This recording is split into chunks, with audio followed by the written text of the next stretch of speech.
नमस्कार दोस्तों, स्वागत है आप सबका इन्वेस्टर ट्रेड के इस खास पॉडकास्ट में, जहां हम बात करते हैं पैसा बचाने की, पैसा बनाने की और सबसे इम्पोर्टेंट पैसा समझने की। आज मेरे साथ एक ऐसे फाइनेंशियल एक्सपर्ट हैं जो स्टॉक मार्केट को बहुत अच्छे तरीके से जानते हैं और काफ़ी टाइम से इस स्टॉक मार्केट की फील्ड के अंदर काम कर रहे हैं। साथ ही साथ उन्होंने अब म्यूचुअल फंड्स वगैरह का भी काम जो है वो स्टार्ट कर रखा है। लेकिन आज की वीडियो में हम स्टॉक मार्केट से रिलेटेड उनकी जो 40 साल की जर्नी है, उसके बारे में डिटेल्स में सारी चीज़ें जो है एक-एक करके चीज़ों को जो है वो समझेंगे। तो चलिए अब मैं बुलाता हूँ अपने फाइनेंशियल एक्सपर्ट सुनील जिंदल जी को। नमस्कार सुनील जी, कैसे हैं आप? मैं ठीक हूँ। अपने बारे में एक बार थोड़ा-सा इंट्रोडक्शन दें हमारे व्यूअर्स को और अपनी बैकग्राउंड जर्नी के बारे में भी बताएँ कि कैसे आपने किस चीज़ से आपको इतनी इंस्पिरेशन मिली है इस फील्ड के अंदर? देखो शेयर बाज़ार का काम जो मैंने शुरू किया था 1985 में शुरू किया था और उस समय बहुत छोटे-छोटे से आईपीओ आते थे। पहला मेरा आईपीओ जिसमें मैंने इन्वेस्टमेंट किया था 1985 में? यस, अच्छा। It is almost 40 years now. तो स्वराज माज़दा का एक शेयर आया था, तब मैं डिप्लोमा कर रहा था पूसा पॉलिटेक्निक से। तो ₹250 की इन्वेस्टमेंट के लिए हम 5 लोगों ने मिल के 50-50 रुपए डाल के एक इन्वेस्टमेंट शुरू किया था। और स्वराज माज़दा का शेयर जब अलॉटमेंट होके आया, तो वो जो ₹250 थे हमारे, वो ₹2000 में कन्वर्ट हो गए थे। वहाँ से हमारे को एक ऐसी लत लगी, जो शायद आज तक हम छोड़ नहीं पाए। और वो इन्वेस्टमेंट जो ₹50 से हमने शुरू किया था, आज वो शायद 20 लाख रुपए के आसपास पहुँच गया है। 20 लाख रुपए का, तो ठीक है फिर भी ₹250 से स्टार्टिंग करके और वो भी 5 लोगों ने मिल के 5 लोगों ने मिलके ₹250 लगाए थे, वो जबकि बहुत लंबा स्ट्रगल रहा है। और लंबा स्ट्रगल है। और लेकिन आज के जो लोग हैं, अगर आज कोई फ्रेश अगर न्यू स्टॉक मार्केट के अंदर इन्वेस्टमेंट करना चाहता है, तो उसके लिए आप क्या थोड़ी-सी एडवाइस देना तो चाहोगे? इसके लिए मैं पहले आपको कुछ पुराना जो एपिसोड्स हैं वो बताऊँगा कि लोगों ने पहले पैसा कैसे कमाते थे। ऑनलाइन जो ट्रेडिंग सिस्टम शुरू हुआ शायद 1992 में शुरू हुआ था। उससे पहले क्या होता था, दिल्ली स्टॉक एक्सचेंज, बॉम्बे, कलकत्ता, ये सब एक्सचेंज काम कर रहे थे। हुँ। तो अगर 90 की बात करें तो हमारे पास बॉम्बे की टिकट थी, जो हम दिल्ली से बैठ के बॉम्बे के ट्रेड करते थे। तो मेरे ब्रदर का था वो काम, वो अब यूएसए में सेटल्ड है। तो मैं भी उनके साथ ही करता था, तो मेरे को भी थोड़ा बहुत आइडिया है। बॉम्बे की उस समय 4% की ब्रोकेज होती थी और दिल्ली की 2%। लेकिन उसमें लोचा क्या था कि जो रेट्स आते थे, ₹100 की चीज़ है, ₹10 के डिफरेंस में बिकती थी। अच्छा। अभी तो आप अगर ₹100 का शेयर लेंगे, तो ₹100 और ₹100 10 पैसे का रेट आता है। उस समय आता था ₹100 और ₹110। अब मेरे को किसी ने बोला कि 50 शेयर ले लो, तो मैं उसको 110 में लेके देता। कोई भी ब्रोकर लेके ठीक है। देता था और अगर वो बेचता था तो ₹100 तो वो बेचता था बीच का। लेकिन अगर मेरा बीच में जो कोई अगर कस्टमर मिल जाता था, तो वो ₹10 मेरे पास आ जाते थे और 4% ब्रोकेज भी आता था। ठीक है। मतलब आप स्टार्टिंग से सब ब्रोकर का काम। मतलब ब्रोकर का काम हम शुरू से ही कर रहे हैं। और पहले क्या होता था कि सभी शेयर्स ₹10 में आते थे। अगर आप आज देखें, आज ₹10 पे ₹400 प्रीमियम ले लेते हैं।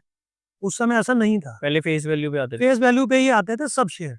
भले ही वो ₹300 खुले, लेकिन वो ₹10 में ही मिलता था जो आईपीओ आते थे? आईपीओ। अच्छा। मैं बताता हूँ कि एक मेरे पास हमने एक आईपीओ अप्लाई किया था, एनईपीसी माइक्रोन। उसमें हमने 300 शेयर के लिए अप्लाई किया, 10 इंटू 100 शेयर का था। ₹3000 हमने लगाए थे और जो अलॉटमेंट आई, फर्म अलॉटमेंट आ गई और उसका रेट ₹340 खुला था। फिर ₹10 वाला शेयर ₹340 में बिक रहा है। तो आप लगा सकते हो कि उस समय किस तरह से लोग कमा रहे थे। तो आज के आईपीओ जो हम सोचते हैं तो कि उसका तो डबल भी होना पड़ा भाई। मेरी जनरेशन है जो आज सोचती है कि आईपीओ में हम इतना तगड़ा काम कर सकते हैं, लेकिन बाकी लेवल के बिल्कुल रखे हैं। उस समय लोगों ने बहुत पैसा कमाया और गँवाया भी है, क्योंकि कई शेयर ऐसे आते थे जो कि आईपीओ तो आता था लेकिन लिस्टिंग ही नहीं हो पाती थी। जैसे एक पालपीरो मेरे पास शेयर है, मैंने 3000 शेयर के लिए अप्लाई किया, उन्होंने मेरे को 6000 शेयर दे दिए, हाफ पेड। और वो कंपनी आज तक लिस्ट नहीं हुई, तो उन शेयर्स का क्या हुआ? ज़ीरो हो गए। पैसा कमाया है तो पैसा, इसमें नुकसान भी हुआ है। धीरे-धीरे जो हमने पैसा इकट्ठा किया, कई शेयर्स में हमारा लॉस भी अच्छा खासा हुआ। लेकिन आज की डेट में अगर कोई आदमी शेयर का काम कर रहा है, उसका सिर्फ़ भाग्य के ऊपर ही टिका हुआ है सब। क्योंकि बाज़ार 5 पैसे के टिकर पे काम करता है। कई शेयरों में तो 1 पैसे का भी टिकर चलता है। ₹100 और ₹100 1 पैसे का रेट आप। अच्छा, जैसे स्टॉक मार्केट के नाम से लोग आज भी ये कहते हैं कि ये तो सारा गैम्बल है, तो आप इस परसेप्शन को कैसे टैकल करते हैं? देखो स्टॉक मार्केट गैम्बलिंग नहीं है। अगर आप इसको, ये एक स्टडी है। अगर आप स्टडी के हिसाब से इसमें इन्वेस्टमेंट करते हैं तो इसको गैम्बलिंग नहीं कहा जाएगा, लेकिन जो इंट्राडे में काम करते हैं वो प्योर गैम्बलिंग है। प्योर गैम्बलिंग क्यों है कि अगर आज सुबह आप 100 रुपये ले रहे हैं और शाम को 95 रुपये आ जाएगा तो आप तो आज बेच के ही जाओगे। लेकिन जो इन्वेस्टर है वो 100 रुपये लेके 200 में बेचता है, पैसा तो वही कमाता है। इंट्राडे में आपको 100-200 रुपये कभी मिल जाएंगे, कभी 1000 रुपये जाएंगे।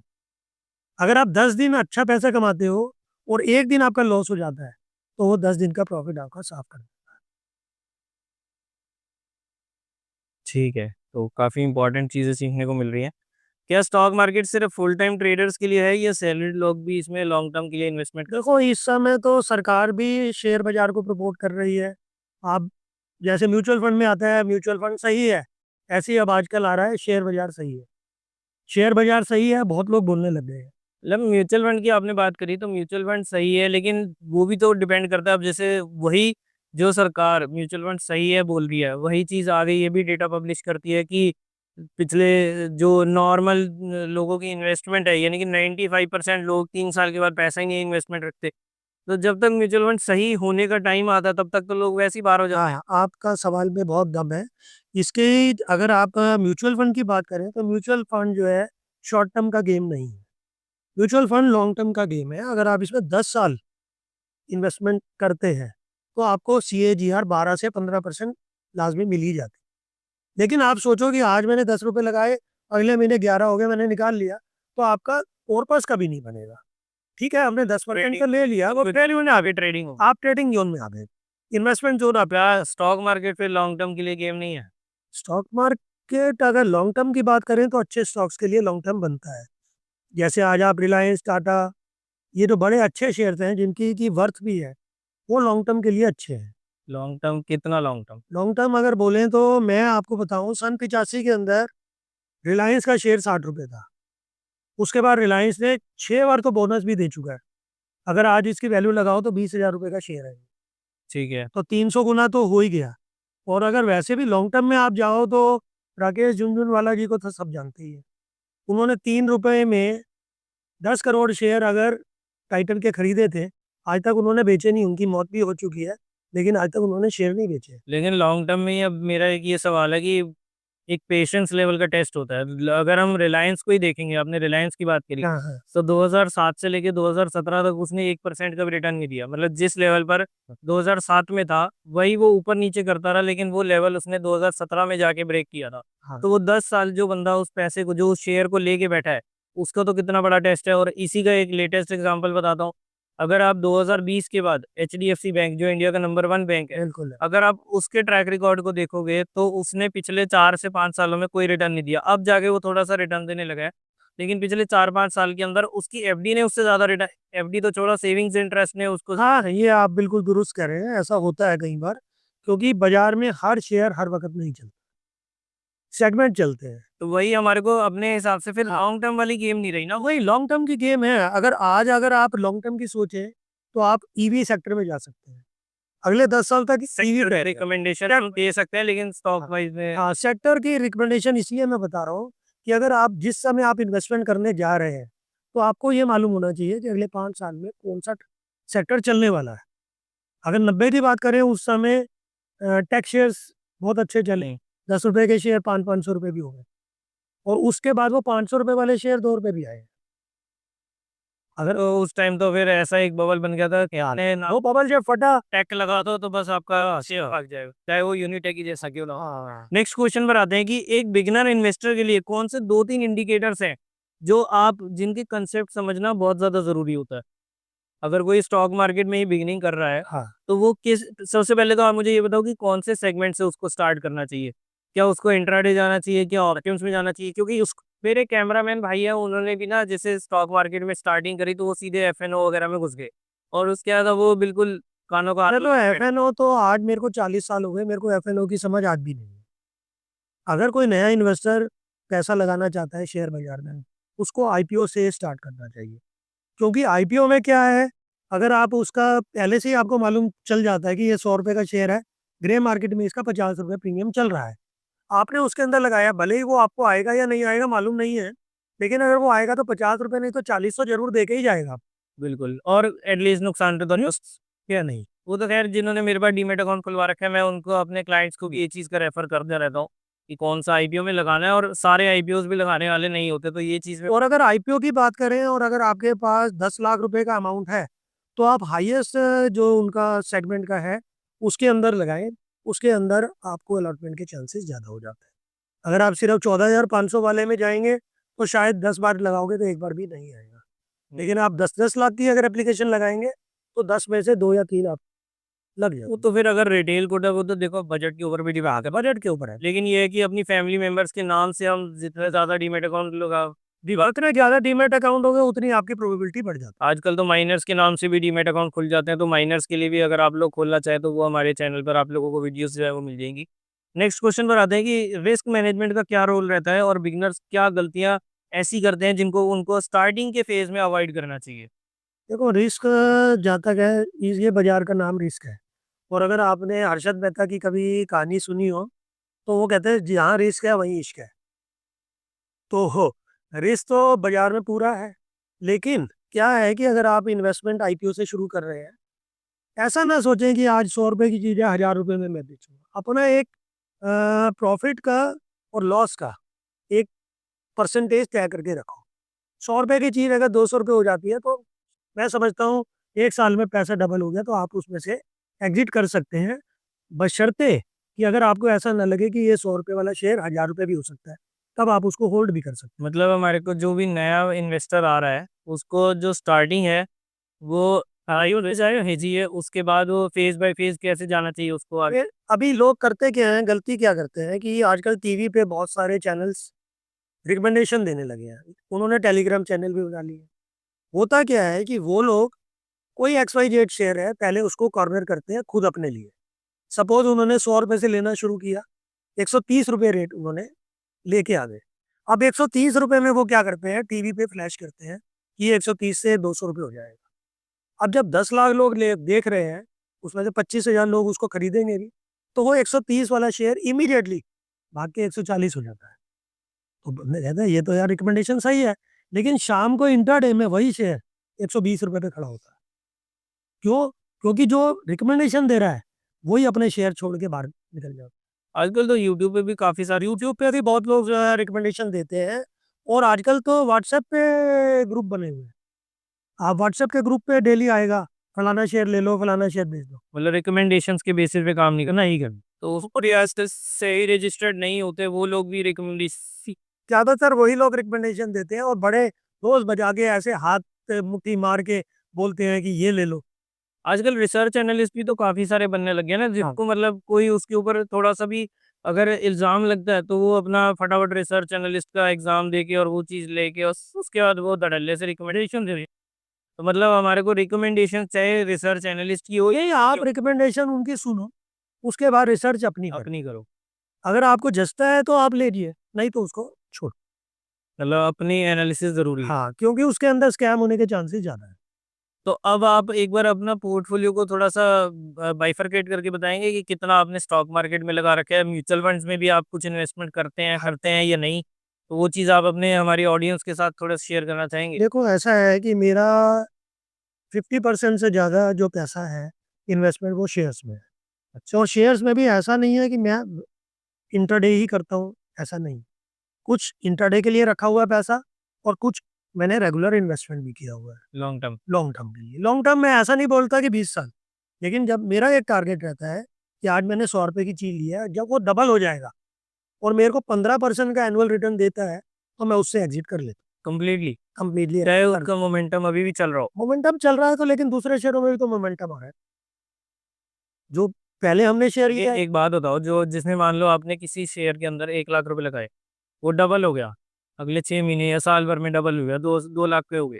अब अगर आप उसमें से प्रॉफिट बुक कर लेंगे या उसमें से अपनी पोजीशन को एग्जिट कर लेंगे, अब वो हो सकता है कि वहाँ से जैसे अभी हमारा लेटेस्ट एग्जांपल बीएससी का ही देखें, तो मैं अपने मतलब ये समझ लो कि मैंने उस चीज़ को 600 रुपए पर पकड़ा, वो बढ़ते-बढ़ते वो 2500 तक गया।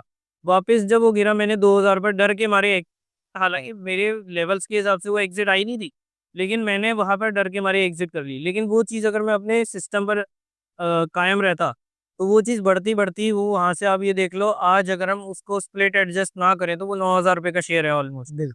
ठीक है। 10,000 का, नहीं, अभी 9,000 के आसपास ही है 3,000 का चल रहा है। हाँ, 9,000 9,000। समथिंग के आसपास, 2976 रुपए का। तो वहां तक वो पहुंचा हुआ है। तो अगर हम ये चीज को देखेंगे, अगर आपने मान लो 1 लाख का 2 लाख होते ही प्रॉफिट बुक कर लिया या अपनी पोजीशन एग्जिट कर ली कि मैं अब दूसरा ट्रेड सर्च करता हूँ, हाँ, हाँ। तो उस केस में जो आपने 1 लाख लगाए, देखो अब मेरी आप बात समझना कि 1 लाख लगाए, उसके 2 लाख बना के आपने दो निकाल लिए। अब आप दो ऐसे 1-1 लाख वाले शेयर ढूंढोगे या 2 लाख एक ही में डाल। तो इसका मैं एक और आप मैं नहीं करता हूँ, लेकिन मैं आपको एक चीज़ बोलता हूँ कि आपने 1 लाख रुपए लगाया, जब वो 2 लाख हो जाए तो आप अपना 1 लाख उस वाले पोर्टफोलियो से निकाल लें ठीक है। और ऐसा कोई शेयर ढूंढें जो कि रनअप जिसका अभी बाकी है, स्टार्ट हो स्टार्ट हो रहा है या मेरा मेरा हाँ, क्वेश्चन मेन वही था कि अगर आपने मान लो चलो 1 लाख लगा के 2 लाख हो गए, 2 लाख में से 1 लाख आपने निकाल लिए और 1 लाख छोड़ दिए, हाँ, और वही शेयर वहां से आगे 5 गुना 10 गुना फिर हो गया। वो एक जो वैसा 1 लाख है वो भी तो पड़ेगा ना। 1 लाख जो बढ़े ना, जो हमारी जो 1 लाख लगाया हुआ वो 10 लाख होना था, 20 लाख होना था, वो आपने पहले डबल होते ही 50% निकाल लिया। लेकिन जो मैंने 1 लाख निकाला, मैंने किसी और में तो इन्वेस्टमेंट किया होगा। वो ना बढ़ा फिर। लेकिन वो एक बात होता ना, आप मेरी ये चीज को समझो कि आप चलती गाड़ी से निकल रहे हो और फिर कोई और गाड़ी पे सर्च कर रहे हो जो चलेगी। सर, शेयर बाजार की अगर मैं बात आपसे करूं, शेयर बाजार में कुछ भी सर्टेन नहीं है। अभी आपने हाल फिलहाल में देखा है, 5 महीने में 86,000 वाला जो सेंसेक्स है 71,000 को छू के आया। ऐसा क्या था जो कि 71,000 आ गया था, और ऐसा क्या हुआ कि 71,000 से दोबारा 83,000 हुआ है? आप मुझे बताएं। नहीं, इसका ऐसा कुछ नहीं है, मार्केट इतनी ज्यादा ओवर वैल्यूड होगी, करेक्शन देखो थोड़े थोड़े टाइम में करेक्शन तो आ रहा 12-15% की करेक्शन बहुत बड़ी करेक्शन होती है। ऐसा नहीं है, बहुत सारे लोगों को अच्छा खासा नुकसान हुआ। नहीं, वो तो हुआ है ठीक है, लेकिन ये चीज तो हर साल हर 2 साल में करेक्शन तो ऐसी पूरा होता है। आती आती है। और अभी तो कोई बड़ा स्कैम नहीं आया, अगर स्कैम आए तो हो सकता है 40,000 भी आ जाए। तो आप लॉन्ग टर्म तक रिव्यू उसमें नहीं ले सकते। तो फिर हम म्यूचुअल फंड्स को जो कहते हैं कि लॉस हाँ, के लिए। मैं उसी बात पे आना चाहूंगा कि शेयर बाजार उन लोगों के लिए ठीक है जो कि हर वक्त मार्केट में एक्टिव होते हैं। अगर आप बाजार में एक्टिव नहीं है तो आपके लिए सबसे बढ़िया जो इन्वेस्टमेंट का सिस्टम है वो म्यूचुअल फंड ही है, क्योंकि वो एक्सपर्ट लोग उसको रन अप कर रहे हैं। म्यूचुअल फंड्स में भी तो ये चीज है ना कि आपने जो म्यूचुअल फंड्स का पैसा भी है वो भी नॉर्मली स्टॉक मार्केट में लगता है, स्टॉक्स के अंदर ही लगता है। बिल्कुल। अब वो वहां से अगर मान लो आप कह रहे हो सेंसेक्स 40,000 का आ जाए, कोई स्कैम होगा, तो म्यूचुअल फंड्स की वैल्यूएशन भी तो गिरेगी, फिर हम वहां पे लॉन्ग टर्म की। नहीं, वहां पर आपको तब भी प्रॉफिट आएगा। क्यों? क्यों आएगा कि आप शिप से एंटर कर रहे हो। अच्छा, सिर्फ वाइज जाओ। आज आपने मान लो एक 100 रुपए की एनएवी से एंटर किया, वो गिरते गिरते 40 रुपए आ गई। ऐसा तो है नहीं बाजार खत्म हो जाएगा। जब वो 40 से रिवर्सल शुरू होगा तो जो 40 की एनएवी आई थी आपकी, वो 50 हो रही है, 42 वाली 60 हो रही है, और जब वो 100 से ऊपर जाएगी तो आपको 3 गुना प्रॉफिट उसमें मिलेगा, क्योंकि उस समय जो आपकी 40 वाली शिप है वो भी 110। तो इसमें हम स्टॉक्स में भी तो इस टाइप से कर स्टॉक सकते हैं। में आप इतना उसमें डिसीजन ले नहीं पाते। जब आप डे टू डे एक्टिविटीज में इन्वॉल्व होते हैं ना, तो आपका जो मस्तिष्क है वो काम नहीं करता। लेकिन क्यों? क्योंकि आपने अपना पैसा एक्सपर्ट के हाथों दे दिया। एक्सपर्ट तो फिर एक्सपर्टाइज से ही चलेगा। वो सब रिसर्च करेंगे, कौन सी चीज में हमने पैसा लगाना है, कब तक लगाना है, कितना लगाना है, वो आपको अच्छा रिटर्न दे सकते हैं। आप किसी भी अच्छे म्यूचुअल फंड की देखें, 15 से 50% की CAGR लेके चलते हैं। 15 से 50। 15 से 50% तक की CAGR भी आती है। लेकिन जो 50% एक साल में दे देता है, वो अगले साल 50% नहीं दे पाता। कंसिस्टेंटली परफॉर्म नहीं कर। कंसिस्टेंटली परफॉर्मेंस नहीं। कंसिस्टेंट तो परफॉर्मेंस हमने भी देखी है म्यूचुअल में, 12, 13, 14 12-13% स्टैग्नेंट आता इसी टाइप की होती है। है। और इसमें जो सेक्टर वाइज जो म्यूचुअल फंड है उससे बचने की कोशिश करनी चाहिए। तो अब आप अपने अगले, अगर हम जैसे आज तक की जर्नी ये होगी, अब अगर अपने को 10 साल बाद देखते हो तो वो किस टाइप से अपनी पोर्टफोलियो की डाइवर्सिफिकेशन देखते हो और कहाँ तक पहुंचने का एक टारगेट जो है लेकर चल रहे हैं। तो जैसा मैंने आपको शुरू में बोला था कि मैंने अपनी इन्वेस्टमेंट की जर्नी अपने कॉलेज के टाइम में 50 रुपए से शुरू की थी, और वो और भी मैंने उसमें पैसा ऐड किया होगा, वो आज 20 लाख रुपए की एक कॉर्पस बन चुका है। और अगले 10 सालों में मैं इसको 1 करोड़ तक देख सकता हूँ, अगर मेरे डिसीजन। कितना पोर्शन जैसे अब एज के अकॉर्डिंग, तो उसमें आप ये देखो कि कितना पोर्शन जो है आपका स्टॉक मार्केट में रहेगा और कितना म्यूचुअल फंड का हिस्सा बढ़। मेरा पोर्टफोलियो 50-50 है, लेकिन मैं अपना शेयर्स का जो पोर्टफोलियो है उसको 30% लेके आऊंगा अच्छा, और म्यूचुअल फंड को 70% लेके जाऊंगा। तो वहाँ से कुछ SWP वाला भी कोई SWP, STP सब हम इसमें ऑप्शंस लेंगे अच्छा, और उसमें डिविडेंड के कुछ शेयर्स भी हमने सिलेक्ट किए हैं, जिससे कि हमें रेगुलर इनकम भी आती ठीक है। तो इस टाइप से आप अपनी अप्रोच जो है वो अगले 10 सालों के लिए लेके चले। है, ऐसा लेके चलते तो आपने फैमिली मेंबर्स में भी ये सारी चीज़ें हैं। फैमिली मेंबर्स हमारे थोड़ा-सा गाइड कर रखा है? शेयर्स को पसंद नहीं करते हैं, लेकिन पैसा जब आता है तो खाते सब हैं। तो ऐसा तो आधा इष्ट खाते तो सब। लेकिन जब लॉस हो जाता है तो डाँट मेरे को ही पड़ती है। ऐसी कुछ ये तो खैर हर घर की कहा। हाँ, ये होता है। क्रिप्टोज़ वगैरह में भी कुछ एक्सपोज़र अब रहता है? क्योंकि आजकल हमने देखा है कि बहुत सारे जो इन्फ्लुएंसर्स हो गई या बाकी भी वो लोग जो है ना, उनका थोड़ा-सा डाइवर्जेंस जो है वो क्रिप्टो की साइड पर भी जा रहा है। देखो, क्रिप्टो करेंसी में अगर आप जाते हैं तो इसमें तो मेजर करेंसी तो बिटकॉइन ही है, जिसको लेके दुनिया कूदती है। बिटकॉइन को देख के ही कूदते हैं सब, कि 10 पैसे का शेयर जो बिटकॉइन था आज 1 करोड़ रुपए हो गया। लेकिन सब तो बिटकॉइन नहीं ऐसे है ना। बिटकॉइन में वो तो देखो हर फील्ड में है ना, अगर मान लो अगर कोई रिलायंस को देख के कोई आ रहा है, जो आता है वो रिलायंस को या एचडीएफसी बैंक को ही देख के आ रहे हैं। वो तो ये है नहीं कि सुज़लोन को देख के आएँगे या रिकमेंडेशंस किसी टाइप की नहीं है, लेकिन किसी और एबीसी कंपनी को देख के आएँगे कि कल को ये अगला रिलायंस बनेगा। तो वो चीज़ है, वो तो अनसर्टेनिटी तो हर जगह है, लेकिन बिटकॉइन को देख के जो लोग आते हैं वो बहुत लंबे समय तक काम नहीं करते। जिनको इस चीज़ की नॉलेज नहीं है उसको क्रिप्टो करेंसी से बच के रहना चाहिए। और आपने अपनी तक इसमें मैंने क्रिप्टो करेंसी में अपना हाथ आजमाया नहीं है और मेरा ऐसा कोई विचार भी नहीं है। कुछ उसके ऊपर रिसर्च। कोई रिसर्च भी नहीं की और मेरा कोई विचार नहीं। तो आप जो जितना भी आपका स्टॉक मार्केट का ज्ञान है, क्या आप कोई किसी टाइप के कोई कोर्स वगैरह भी चलाते हैं या लॉन्च करने की सोच रहे हैं? ऐसा कुछ नहीं है, लेकिन जो मेरे मित्र या जो मेरे रिलेटिव्स हैं, उनको मैं कई बार थोड़ी-सी नॉलेज दे देता हूँ, जो मेरी नॉलेज है।